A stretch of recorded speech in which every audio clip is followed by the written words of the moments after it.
கிளிநொச்சியில ஒரு இளம் பெண்ணொருவற்ற சடலம் மீட்கப்பட்டிருக்குது. அந்த சடலம் மீட்கப்பட்டதுக்கு பிறகு இது கொலையா இருக்குமா, தற்கொலையா இருக்குமான்னு சொல்லி பலதரப்பட்ட முறைகள்லையும் விசாரணைகள் முன்னெடுக்கப்படுது. இன்றைக்கு இந்த காணொளியில நாங்கள் இந்த தகவலை பற்றி முழுமையாக பேசுவோம். அடுத்ததா, இலங்கையில இருந்து வெளிநாடு ஒன்றுக்கு பணிக்காக சென்ற இலங்கையர் ஒருவர் அங்கு கழுத்தறுத்து கொலை செய்யப்பட்டிருக்கின்றார். இதனுடைய பின்னணி என்ன, அவர் எந்த நாட்டுக்கு போனவர் அப்படின்னு சொல்லியும் நாங்கள் இந்த காணொளியில பேசுவோம். அடுத்ததா, ஒரு விசித்திரமான ஒரு விஷயம் உண்டு.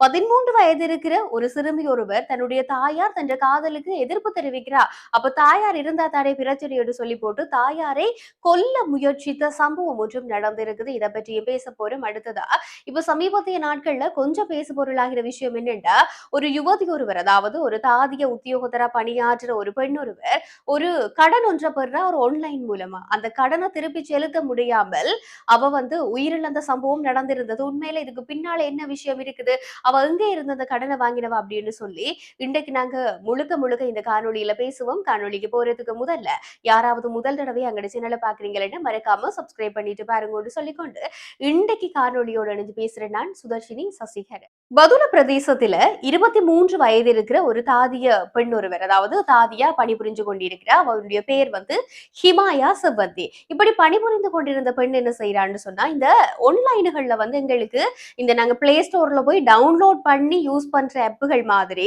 ஆன்லைன்லயே நாங்கள் நிறைய ஆப்ஸ் இருக்கு. அந்த ஆப்ஸ்கள் மூலமா நாங்கள் அதுல போயிட்டு லோன் வாங்குற, அதாவது கடன் வாங்குற ஒரு நிறைய ஆப்ஸ்கள் இருக்குது. அப்படியான ஆப் ஒன்றுல இருந்து இந்த குறித்த பெண் என்ன செய்யறான்னு சொன்னா, 10,000 ரூபாய் கடனை பெற்றிருக்கிறார். தனக்கும் பரையில் அந்த கடனை தன்னுடைய நண்பிக்கு அந்த கடனை வாங்கி கொடுத்திருக்கிறார். அந்த 10,000 ரூபாவை இவ திருப்பி செலுத்தல, அதாவது இந்த நன்றியும் கொடுக்கல, இவவும் திருப்பி செலுத்தல. இப்படியே போகைக்குள்ள அந்த ஒரு 10,000 ரூபாய் வட்டி குட்டி எல்லாம் போட்டு 28,000 ரூபாவை நின்று இருக்குது. அப்ப அந்த 28,000 ரூபாவை இவளால கட்ட முடியல. இவ தற்கொலை செய்துட்டா. அதாவது தவறான ஒரு முடிவு எடுத்து தன் உயிரை தானே போக்கி கொண்டுட்டா. ஆனா இந்த விஷயத்துக்கு பின்னுக்கு என்னன்னு சொன்னா, இப்ப நாங்கள் ஒரு சாதாரணமா வங்கிகள்ல கடன் வாங்கிக்கலையோ இல்லையா நம்பகமான ஒரு நிதி நிறுவனங்கள்ல இருந்தோ நாங்க கடனை பெற்றுக்கொள்ளேக்குள்ள அந்த கடனை நாங்கள் திருப்பி செலுத்துறதுக்கு எங்களுக்கு ஒரு அவகாசம் இருக்கு, ஒரு முறை ஒன்று இருக்குது நாங்க அந்த கடனை செலுத்துறதுக்கு. ஆனா இப்படியான இந்த ஆன்லைன் ஆப்ஸ்ல நாங்க வாங்குற கடன் அப்படின்னு சொன்னா, நாங்க அந்த ஆப்புக்குள்ள போறதுக்கே எங்களுக்கு பெர்மிஷன் அலோ அப்படின்னு சொல்லி கேட்கும்.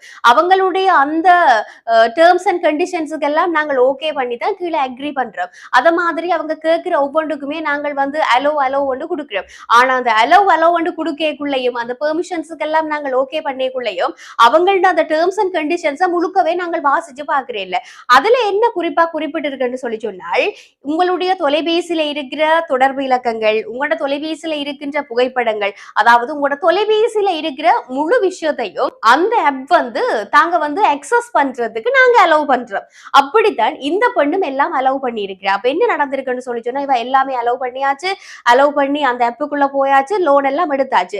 இப்ப என்ன, அந்த லோனை திருப்பி செலுத்த முடியல. அவங்க மிரட்டி இருக்கிறாங்களா, இந்த போன்ல இருக்கிற புகைப்படங்களை எடுத்து நாங்க தவறான முறையில எல்லாருக்குமே அனுப்புவோம் அப்படின்னு சொல்லி தொடர்ச்சியா இவாக்கு அந்த அழுத்தத்தை கொடுத்து கொண்டே வர, அந்த அழுத்தம் ஒரு கட்டத்துக்கு மேல அவங்க என்ன செய்யறன்னு சொல்லி தெரியாம போயிருக்கதான் இவ தவறான ஒரு முடிவு எடுத்திருக்கிறா.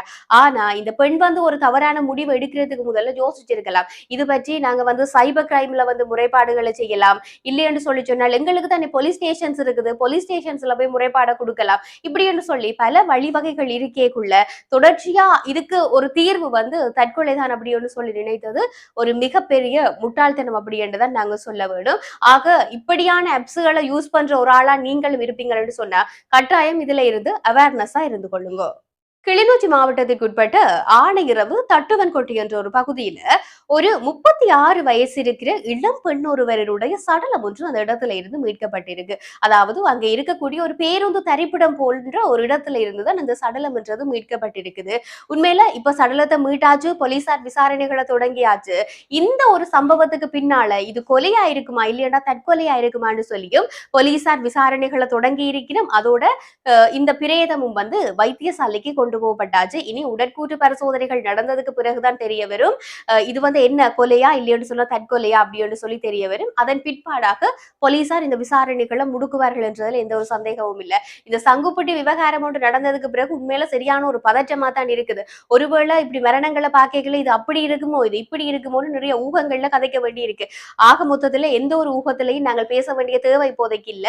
உடற்கூற்று பரிசோதனை முடிவுகள் வெளிவரட்டும். அதுக்கு பிறகு போலீசார் தங்களோட விசாரணைகளை தொடங்கிவிடும். அதன் பிற்பாடு இது என்ன சம்பவம் என்று சொல்லியும் நாங்கள் முழுமையாக பகிர்ந்து கொள்ளலாம். இலங்கையில இருந்து ஒரு இளைஞர் ஒருவர் இஸ்ரேலுக்கு பணிக்காக போயிருக்கிறார். அதாவது வேலைக்காக போயிருக்கிறார். அங்க கட்டுமான துறையில பணிபுரியறதுக்காக போயிருக்கிறார்.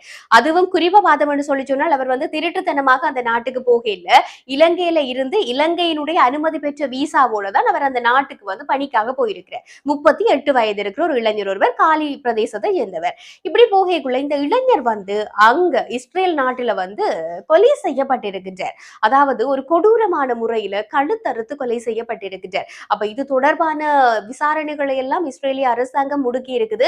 இது ஒரு புறம் இருந்தாலும் அந்த நாட்டில பணிபுரியக்கூடிய ஒரு ஆப்பிரிக்க இனத்தை சேர்ந்தவர் தான் இந்த கொலையை செய்திருக்கின்றார் என்று சொல்லி இலங்கைக்கான இஸ்ரேலிய தூதுவர் வந்து இந்த விஷயத்தை சொல்லி இருக்கிறார். அதாவது இப்படித்தான் இந்த கொலை நடந்தது என்று சொல்லி. ஆனா இது பின்புலத்துல என்ன விஷயத்துக்காக இந்த கொலை நடந்ததுன்னு தெரியல. உண்மையில தங்களோட குடும்பத்துக்காக தாங்க வெளிநாடுகள்ல போய் வந்து உழைக்க வேணும், இங்க தங்களோட குடும்பத்தை விட்டு தாங்க பிரிஞ்சு கஷ்டப்பட்டாலும் கூட தன் குடும்பம் நல்லா இருக்கணும் என்று சொல்லி எங்கேயோ ஒரு மூலையில இருந்து உழைத்து கொண்டிருக்கின்ற அத்தனை வெளிநாட்டு பணியாளர்களும் என்ன நினைப்பிடும் என்று சொன்னா இந்த கஷ்டம் எல்லாம் கொஞ்ச நாளைக்கு தான், இதெல்லாம் தீர்ந்ததுக்கு பிறகு நான் திரும்பவும் குடும்பத்தோட வந்து என் வாழ்க்கையை சந்தோஷமா வாழுவேன் என்று சொல்லி ஒரு நம்பிக்கையில தான் நீ வெளிநாட்டுக்கு புலம்பெயர்ந்து தங்களோட வாழ்க்கைக்காகவும் இல்லாமல் தங்களுடைய குடும்பத்தினுடைய வாழ்க்கைக்காக என்று சொல்லி ஓடுற ஏராளம் பேர் இருக்கிறோம். அப்படி இருக்க இப்படியான மரணங்களுக்கு கேக்குள்ள நெஞ்சம் கனத்து தான் போகுது. அடுத்ததா ஒரு விசித்திரமான சம்பவம் ஒன்று பதுளை பகுதியில நடந்திருக்குது. 13 வயது இருக்கிற பாடசாலை படிக்கிற ஒரு மாணவி என்ன செய்யறான்னு சொன்னா தான் வந்து ஒரு தன்னுடைய பாடசாலையிலேயே கல்வி கற்றுக் கொண்டிருக்கிற தன்னுடைய நண்பர் ஒருவரை வந்து தான் காதலிக்கிறாவாம். இந்த விஷயத்தை தன்னுடைய தாயாருக்கு தெரியப்படுத்தி இருக்கிறார். தாயார் தொடர்ச்சியா வந்து தன்னுடைய காதலுக்கு எதிர்ப்பு தெரிவிச்சு கொண்டே வந்திருக்கிறா. இல்ல வேண்டாம் வேண்டாம், நீ வந்து படிச்சு உண்ட வாழ்க்கையை வந்து அதாவது உனக்கு சரியான ஒரு வயசு வரைக்கும் நீ படிச்சு முடிச்சு வேலைக்கெல்லாம் போனதுக்கு பிறகு உண்ட வாழ்க்கையை நீ பார்க்கலாம் என்று சொல்லி தாயார் வந்து தொடர்ச்சியா சொல்லி கொண்டு வந்திருக்கிறார். இந்த பெண்ணுக்கு வந்து அதாவது இந்த சிறுமிக்கு வந்து இதை கேட்கறதுக்கான பொறுமையும் இல்ல, பக்குவமும் இல்ல.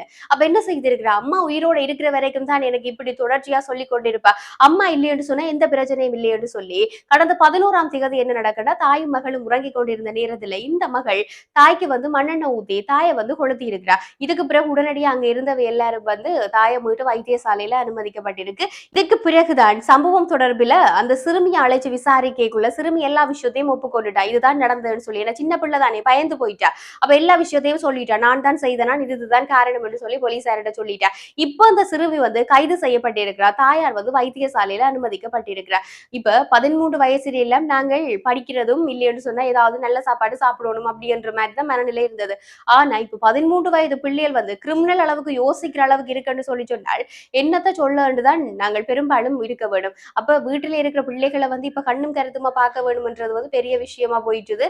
ஆக இன்றைக்கு நாங்கள் இந்த காணொலியில இது தொடர்பான விஷயங்களை பற்றி தான் கதைச்சிருக்கிறோம். இது பற்றி உங்களோட கருத்துக்களையும் என்னோட பகிர்ந்து கொள்ளுங்க சொல்லிக்கொண்டு இன்றைக்கு நான் காணொலியை முடிக்கிறேன். நன்றி உறவுகளே.